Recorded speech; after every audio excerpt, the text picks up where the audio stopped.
a Trump.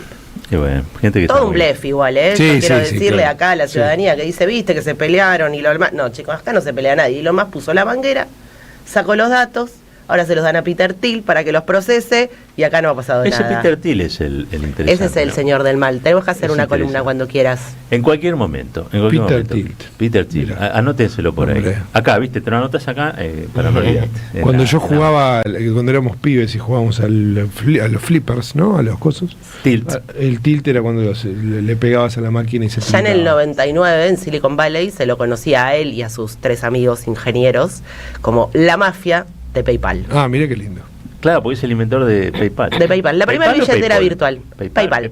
Bueno, sí, la primera billetera virtual, tal cual. Flipper dijiste, yo me imagino a Leandro de ella por ahí pensando, Flipper, eran unas maquinitas antes de que apareciera todo esto. La de los Rolling Stones, la de Kiss. Claro. Bueno, debe haber en algún bar, cada tanto aparece algunos. Antes de la Play, antes de bastantes cosas. Pero bueno, en aquel tiempo la jugábamos a eso. Señor de toda la cancha, un periodista que cubre todos los frentes, y hace unos cambios de frente impresionantes también. Yo lo quiero presentar como se debe y corresponde al señor Marco Cittadini. Marquito, vamos a hacer una excursión por los sonidos. Dale, rápido, vamos rápido. Fue bastante impresionante cuando lo escuchamos. Bueno, hoy los chicos estuvieron charlando con Fabián, el papá de Pablo Grillo, que ha sido dado de alta. Yo estaba en vivo en la tele en el momento en el que le dan de alta a Pablo, un momento verdaderamente muy emocionante por los amigos que estaban ahí, por lo que cantaban, por todo lo que estaba pasando. Y el subdirector del hospital, que se llama Juan Pablo Rossini, hablaba con los medios por primera vez y decía algo que la verdad que es estremecedor. Escuchémoslo y después en todo caso lo analizamos, porque dijo 2 cosas que son muy estremecedoras. Escuchémoslo. Todos los miércoles llegan lesionados a este hospital por las marchas del Congreso. Este caso fue el extremo, o sea, la gravedad que él tuvo cuando ingresó fue mucho más alta de lo que los medios dijeron. Realmente estaba crítico, cerca de la muerte, y el trabajo rápido de los neurocirujanos, de la gente de emergentología de la guardia, después la reanimación que hace todo el servicio de terapia intensiva fue asombrosa. La verdad me siento orgulloso del hospital al cual pertenezco. Estoy en este hospital, estuve en terapia intensiva como jefe de terapia intensiva durante varios años, hace más de 30 años que estoy en el hospital, actualmente como subdirector médico, pero me enorgullece el hospital y la salud pública que tenemos. Bueno, allí estaba, ¿no? El subdirector entonces del Ramos Mejía, en realidad son 3, porque una es una opinión importante o un sentimiento importante, que es el de orgullo por el hospital en un momento, en un contexto, por supuesto, de desguace de la salud pública, claro, muy clara, pero también estos 2 datos que yo decía estremecedores. Por un lado, que se preparan todos los miércoles para recibir heridos, y que llegan esos heridos todos los miércoles, no quizá de la gravedad con la que llegó Pablo, pero que llegan todos los miércoles. Y lo segundo es que se ocultó, por una cuestión vinculada a cierta privacidad, el estado efectivo de Pablo, que era de muchísima gravedad, ¿no? Mucho más de la que en realidad se mencionaba en los medios, ¿no? Esto a pedido de la familia, y que hubo allí un esfuerzo muy grande de todos y del propio Pablo, obviamente para sobrevivir, pero del cuerpo médico y todo esto. En el momento en el que lo escuchaba, la verdad que uno no podía hacer otra cosa que conmocionarse con esto y pensar en lo que podría haber pasado si no estuvieran esos médicos y si este fuera un país solo de Patricia Bullrich y no de esos médicos, ¿no? Sí. Como quieren, por otro lado. Bueno, hablando de gente que quiere un país por ese lado, Cristian Ritondo está hablando, empoderado porque la capitulación de Macri le permite hacer lo que estaba haciendo, pero ahora cielo abierto sin ningún problema, que es entregar el PRO de la provincia de Buenos Aires a la Libertad Avanza, pero habló de Cristina Kirchner, porque obviamente el anuncio de Cristina generó reacciones también en la oposición, y esto decía. Dar una esperanza a los bonaerenses, entendiendo lo que sufren, ¿no? Porque entendamos que Cristina no vuelve por la situación de la provincia de Buenos Aires ni por la gente, vuelve por un cargo, no viene a decirle a los bonaerenses que sufren de inseguridad todos los días cómo solucionarlo, porque no lo siente. Es parte de su interna del kirchnerismo, ¿no? O sea, están peleando cómo sobreviven en la provincia de Buenos Aires para ver si pueden estructurar algún esquema de poder para el 2027, por su propia interna, por la propia interna que tiene con Kicillof. Lo que están disputando es si Cristina otra vez puede decir quién es el candidato a presidente o no, y por el otro lado están decidiendo si son una alternativa, una opción dentro del peronismo. Por eso esta interna ha dejado a la provincia todavía peor de lo que estaba, en peor estado de abandono. Bien, bueno, es interesante lo que dice Cristian Retondo, porque casi parece estar describiéndose a él en espejo o a la fuerza a la que él pertenece, ¿no? Esto de están viendo si sobreviven en la provincia de Buenos Aires para tratar de armar algo para 2027. Es efectivamente lo que Santilli y Ritondo están haciendo, entregándole de vuelta el PRO, las ruinas del PRO a la Libertad Avanza, incluso negociando cosas, como por ejemplo, que es lo que se está discutiendo por esta hora. Bueno, está bien, ustedes vayan con los cargos nacionales, con la lista nacional, y nosotros vamos en la lista provincial. Entonces Grindetti, Montenegro, el propio Santilli pueden ser pasibles de ser candidatos a diputados provinciales. Estos no, como en el caso de Cristina, porque le parece que tiene que fortalecer al peronismo, por ejemplo, en la provincia de Buenos Aires, sino porque necesitan subsistir de algún modo. Bueno, ayer les celebraba, no sé si lo vieron, Javier Milei, tanto a Florencia Arieto, que se hacía llamar los samurái de Miller, en relación a, los libertarios hablan siempre de los intelectuales de Miller, y Florencia Arieto ayer, cuando no dieron quórum junto con el radicalismo, el PRO y la Libertad Avanza, en la sesión del Senado y de la provincia de Buenos Aires, publicó una foto de ella en pose de samurái, la comparte Milei, y el propio Ritondo comparte el posteo del PRO diciendo, bueno, juntos, y suman a la UCR, juntos la Libertad Avanza, el PRO y la UCR pueden destruir al kirchnerismo. Y esto lo comparte el presidente de la Nación. Uh-huh. Bueno, porque este esquema de discusión lo que está generando es que haya una ventanita para que el radicalismo entre, que es la de los cargos provinciales, ¿no? Entonces ahí es donde los intendentes radicales dicen, bueno, está bien, yo no quedo pegado con Espert, que al que puedo defender poco, pero puedo organizarme en el esquema en la disputa provincial. Te fragmentan la elección, digamos, de modo tal que sea a paladar de cada uno. El radicalismo necesita los cargos, pero no necesita estar al lado de Esper, porque si no, no lo vota o no les da el estómago. Y en la tercera tenemos un municipio del PRO y un municipio del radicalismo. Efectivamente. Mirá, claro. Es así. Y un montón de peronistas, de municipios peronistas, que estaban o están, digamos, en disputa, digamos, ¿no? También, porque allí hay algunos que forman parte de armados que quizás no quieran a Cristina en la tercera, y hay otros que obviamente que sí, que yo creo que eso forma parte de la comprensión de la situación política, ¿no? Que algunos la tienen, aquellos que tienen un concepto más vecinalista, ¿no? Y menos político, que son muchos en el peronismo, ven como una amenaza a Cristina, porque Cristina les nacionaliza la discusión. Sí. Ayer lo dijo muy bien un periodista, después en la editorial voy a hablar de eso. Sí, bueno, eso es interesante porque esta idea de que la motosierra no entre en la provincia de Buenos Aires... Ya entró, Bueno, esa es la idea fuerza de Cristina, si ya entró. Si los trabajadores se están quedando sin laburo, si las fábricas se están cerrando, inevitablemente entra. No solo la discusión nacional, entran las consecuencias de las decisiones del gobierno nacional. Entró en las casas, ese fue el textual de Cristina, está adentro de la casa de los bonaerenses.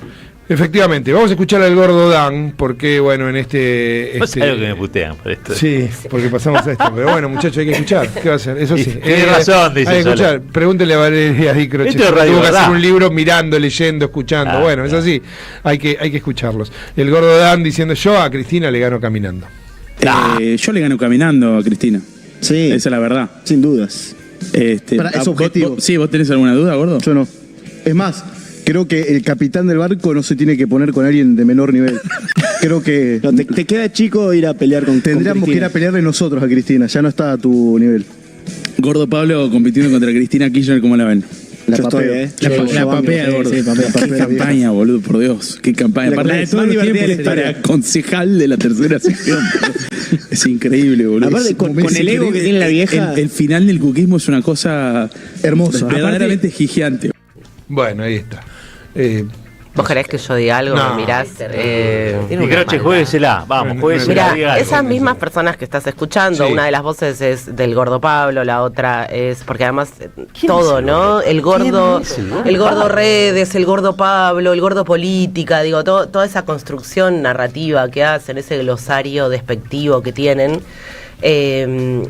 Otro de los que está ahí, ya les conozco la voz, es Juan Pablo Carreira, actual funcionario que cobra del Estado, digo, porque también varios de quienes están sentados ahí, se publicó una nota en el diario La Nación, insospechado de ser kirchnerista, contando los contratos que tienen cada uno de ellos, algunos incluso con el Inca, ¿no? Que tanto lo denostan, después tuitean en contra del Inca, Es que pero está- trabajan y cobran del Inca. El hijo del titular del Inca es uno de los que se sienta en esa mesa. Exacto, pero en esa mesa, no con tanta producción, porque eran más marginales y trabajaban en la radio de Cerimedo, de Fernando Cerimedo, La derecha diario. la derecha diario. La derecha era Madero Radio, claro, Yo leí Madero el libro de Radio. Di Croce.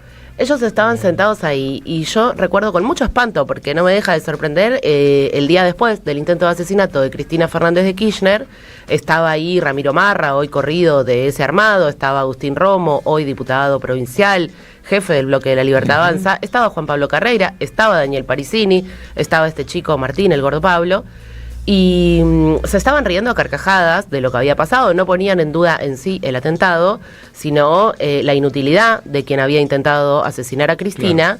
Y en un momento yo recuerdo a Agustín Romo se levanta y dice: yo lo que quiero no es que la maten, sino que esa vieja de mierda se pudra en la cárcel, ella y toda su prole.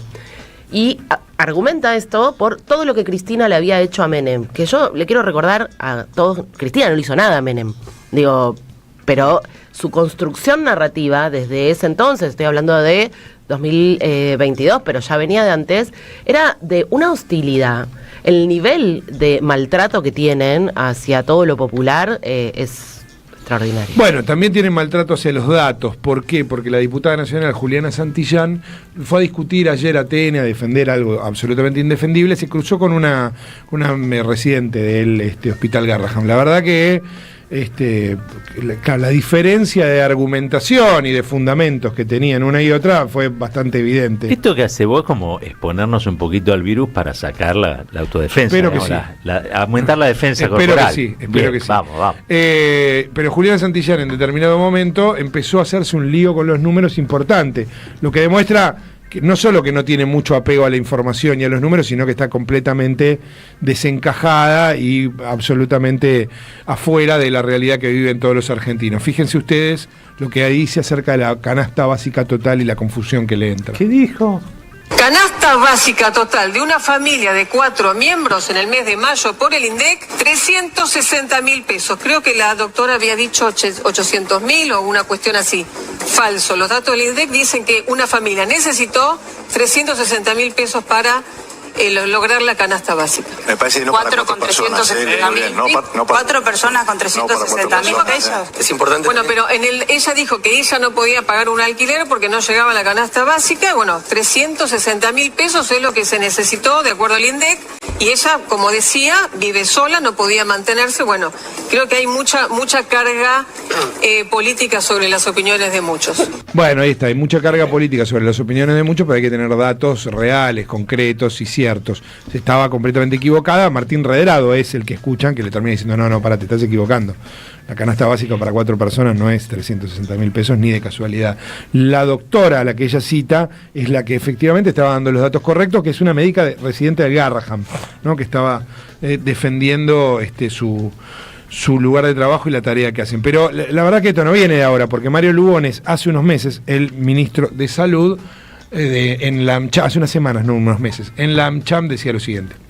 ¿Es sustentable provincializar el sistema de salud para las provincias? Porque acá han pasado recién algunos gobernadores importantes. Es sustentable en la medida en que uno deje de ser hipócrita y diga la verdad. Hay cosas que se pueden hacer y cosas que no se pueden hacer. No se puede generar, si la gente paga impuestos, no se puede inventar a gente que, por mejor que una... A ver, el populismo tiene que desaparecer y no se puede decir que todo el mundo tiene derecho a todo. Esto es una mentira. Esa mentira hay que dejarla de lado, hay que tener el coraje de decir que nos estamos mintiendo y que eso no es así. Cuando empecemos a depurar el sistema, las cosas van a ir cambiando y va a ser mejor. Tiene que ser mejor. Bueno, la eterna promesa, ¿no? El viejo tiene que ser mejor. Bueno, después las cosas nunca son mejor, pero siempre hay alguna razón por la que en realidad falló y el populismo se metió o lo que fuera. Esto es de hace unos días, no es nuevo, pero para que vean que está en la cabeza de estos personajes. Mario Lugones, el ministro de Salud, hablando acerca del tema. Vamos a escuchar ayer hubo reunión del Consejo Federal de Inversiones, en realidad en otra sede del Consejo Federal de Inversiones, en la calle Sopardo, pues están remozando la sede del Consejo. Se reunieron varios de los gobernadores con muchos reclamos, sobre todo el reclamo en obra pública. Básicamente lo que están viendo es que las rutas se le deterioran momento a momento, entre otras cosas que están faltando. Bueno, la mayoría, hay que decirlo, no hacen un reclamo airado, hacen un reclamo más bien tímido, amable, uno podría decir colaborativo. En algún punto Nacho Torres es uno de ellos. Primero, el gobernador de la provincia de Chubut habló acerca de qué pasa entre la Libertad Avanza y el PRO, y después se metió con el tema que estaba mencionando. El PRO va a sobrevivir en tanto y en cuanto entendamos que tenemos que sostener una identidad con sana vocación de poder, sin caer en estas posturas acomodaticias o facilistas. ¿Por qué digo esto? Porque lo que mantiene vivo un espacio justamente son los cimientos, las ideas, es un modelo de país, es creer en algo. Y la verdad que la Libertad Avanza y el PRO son cosas distintas. El PRO no es oficialismo.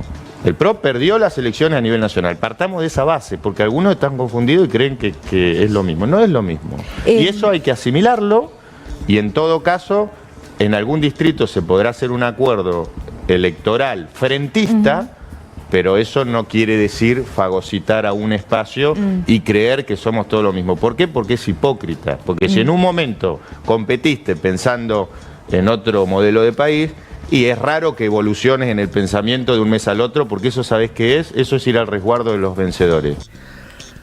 Bien, ahí estaba entonces, estaba Nacho Torres. Un poco, tenemos otro, ¿no? De Nacho Torres. Es en el que habla acerca de, bueno, todo lo que falta y qué se hace con eso. Era el bravo del corte de gas, ¿no? Me acuerdo. Estaba bajando la Sierra Maestra. Claro, y ahora está hecho Bambi. Sí, están haciendo el cálculo de en qué momento Rogelio Frigerio y él anuncian que ya no son más del PRO, porque el PRO no existe más, y que se suman a Libertad Avanza. Probablemente más cerca de octubre. Y también va a tener que ver, obviamente, con la marcha de la economía, ¿no? Sin duda. A ver. Escuchémoslo hablar de obra pública antes de que Valeria Di Croce lance algún insulto. Estalle. Profiera algún insulto. Como patagónica. Forma fiscal, eso obviamente tiene una contraparte que somos los estados soberanos. Las provincias somos vinculantes en muchas de esas reformas, por eso la idea es reflotar de alguna manera el espíritu de cuerpo que tomó en su momento el Pacto de Mayo y dar esa discusión en conjunto con el gobierno nacional, solicitar una audiencia y que en esa audiencia veamos punto por punto hacia dónde queremos ir. Bueno, ahí hay como un problema casi de raíz en el argumento, y es que hay que reflotar el espíritu del Pacto de Mayo. Claro, es un problema eso, porque el espíritu del Pacto de Mayo era un espíritu de sumisión absoluta de las provincias a un proyecto de exclusión justamente de la mayoría de los habitantes de esas provincias. Entonces, si estás pidiendo eso, lo que estás pidiendo es que siga todo como está, ¿no? Básicamente. Hay ahí una contraposición entre lo que dice y lo que quiere hacer Ignacio Torres y la mayoría de los gobernadores, por otro lado, salvo algún caso, la mayoría en este sentido están en esa línea muy pro gobierno y avanzar allí, y después, bueno, las consecuencias de eso son las que sufren todos los habitantes de las provincias. Y se vieron ayer en la discusión. Diego Español está casi afuera, es el titular de la agencia de discapacidad. Está dado por renunciado por muchos, porque bueno, claro, es cierto que el propio presidente terminó atacando y hostigando a un joven que está dentro del espectro autista, a un niño, pero Diego Español incluso estuvo en esa línea y es un fusible posible. Escúchenlo hablar acerca de qué es lo que pasa y por qué entonces todas las irregularidades, y ellos tienen que cortar absolutamente todas las prestaciones a las personas con discapacidad. En materia de prestaciones no existen controles. No existen controles. A nosotros nos llegan las facturaciones todo en papel. Todo papel, todo planilla manual. Donde nosotros empezamos a ver, encontramos que nos facturaban prestaciones con personas muertas. Haciendo la salvedad de que hay prestadores de muy buena madera, porque los hay, volvemos al principio. Acá mucha gente, la gran mayoría no sabía cómo era el manejo de la discapacidad y nadie sabía qué es lo que estaba pasando en el sector de la discapacidad. Bueno, nosotros, por un lado, esto de las pensiones y por el otro lado lo que vimos es la falta de control de las prestaciones. Un clásico del mileísmo ya a esta altura, ¿no? Pasó con la cuestión de los comedores, pasó con los medicamentos oncológicos, los tratamientos oncológicos. Te corto todo, cito algún caso de irregularidad, pero como lo cito tantas veces parece que fuera la generalidad, aunque digo que no, pero de cualquier modo ese es el argumento para cortar absolutamente todo. Y ya a esta altura, después de un año y pico, lo que también sucede es que como se van despidiendo o se van exigiendo retiros voluntarios a una cantidad de personas que forman parte del Estado, la capacidad de control merma momento a momento, con lo cual esto seguirá siendo así, que una especie de ajuste permanente que Español explicaba muy bien, ¿no? Con este caso, que no especifica, no dice cuántas personas son esas que aparecían como muertas, como en realidad recibiendo la prestación pero estaban muertas, no hay ningún dato, nada, absolutamente nada. Y sin embargo se cercena de cualquier modo el derecho de argentinos. Hay un nuevo streaming, se llama Carnaval, bueno, para mí, a mi juicio es buen nombre. Y hubo un cruce, que por ejemplo está Jorge Rial, Viviana Canosa, Fabián Doman, Alejandro Fantino. Todos ahí. Hay que dejar de streamear por 2 años. Todos ahí, sí. Flores tenían que florecer. Sí, no efectivamente. Pero se dio este cruce hablando, porque para terminar en lo que va a ser la marcha de hoy, ¿no? Obviamente que charlamos con Marta Dillon. Denme los canales tradicionales, si los van a alargar, démelos, yo los agarro. Sí, bueno, evidentemente siguen teniendo, porque hay una inflación de streaming que después vas sale y la plata la ves a Cristina Kirchner y tiene 10 puntos de rating. Claro. Y todos los demás canales se están replicando, con lo cual la fuerza de la televisión evidentemente continúa funcionando. Si vos miras los números de los streaming, incluso inflados, no existen. Válida. Son material de uso, o sea, eliminaron los móviles, los informes de los canales, entonces se termina debatiendo sobre fragmentos de streaming. Eliminaron Telam. Bueno, escuchemos de cualquier modo este cruce entre Jorge Rial y Alejandro Fantino, porque son dos personajes que se formaron justamente en los medios tradicionales, y es interesante cómo se cruzaron. La falacia es la tuya. ¿Por qué? Porque te estoy diciendo a dónde tiene que ir. Vos sabés, ¿quién lo necesita urgentemente? Hoy, los jubilados, negro. Perfecto. ¿Y qué somos el país más endeudado con el Fondo Monetario Internacional, boludo. El más endeudado con el fondo. Bancás pero no tiene otra cosa para cercenar una discusión que decir le pegan a los viejos y le pegan. No tienen otra, boludo. Somos el país más endeudado con el Fondo Monetario Internacional. Pero para. ¿Lo querés negar? Negalo. Lo estás negando. ¿A qué negar? A que cagan a palo. Te invito el miércoles que vamos juntos. Vayamos juntos a la plaza. A ver, Jorge, que ha habido hechos y momentos en donde ha habido absoluto desbordamiento y ha habido demasiada violencia por parte de la fuerza, estoy totalmente todos los miércoles. Todos los miércoles. Todos. Perfecto. Dale. Vamos, ayer hubo represión con los actores también. Se ponen nerviosos, le salen palabras nuevas, desbordación. Digo, bueno, evidentemente. La desbordación. Evidentemente. Igual la va a pasar bárbaro Fantino ahora, porque se va de gira con el presidente, van a dar clases de economía en todo el país, juntos, en estadios. ¿Los van a escrachar? Ya lo anunciaron. Estar atento, Al principio probablemente no, después probablemente sí. Eso sí, hay que mirar toda la película. Bueno, cerramos esto con, por supuesto, esto que estábamos mencionando y que charlamos con Marta Dillon, Estela Díaz, ministra de las Mujeres, una de las pocas que quedan, de la provincia de Buenos Aires, hablando acerca de la marcha de hoy. Las asambleas lo que plantearon es movilizarse mañana, porque hoy la demanda es articular las luchas, porque están golpeando a jubilados, rajan a las personas con discapacidad.